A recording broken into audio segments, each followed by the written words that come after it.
કસૂરી મેથી માટેની kitchen tips છે. તો તમે જોઈ શકો છો કે આ કસૂરી મેથી છે. મેં એને એરટાઇટ કન્ટેનરમાં આ રીતના એરટાઇટ કન્ટેનરમાં કાચની બોટલમાં ભરી છે.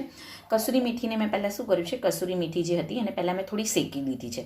થોડીક એને શેકી લેવાની છે, સાંતળી લેવાની છે અને ત્યારબાદ એને હાથ વડે એકદમ ઝીણી ક્રશ કરીને એનો પાવડર બનાવી દેવાનો જ છે. તો તમે આવી રીતના એને શેકી દેશો તો એ બગડશે પણ નહીં અને જ્યારે શેકાઈ જાય ત્યારે એનો ફટાફટ સરસ પાવડર પણ બની જશે.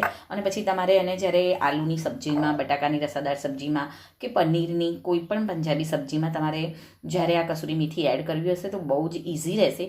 કારણ કે આમ તો પહેલાં તો એને આપણે એડ કરતી વખતે આપણે એને હાથ વડે મસળવી પડે છે અને બગડી પણ જઈ શકે છે. પરંતુ એને શેકી લેશો અને એરટાઇટ કન્ટેનરમાં સ્ટોર કરશો તે બગડશે પણ નહીં અને શેકવાથી એકદમ ઝીણો પાવડર એનો થઈ જશે અને સ્વાદ પણ બહુ જ સરસ આવશે. એની જે પેલી ડંડી વાગે છે કસૂરી મેથીની એ વાગશે પણ નહીં. ચોક્કસથી ટ્રાય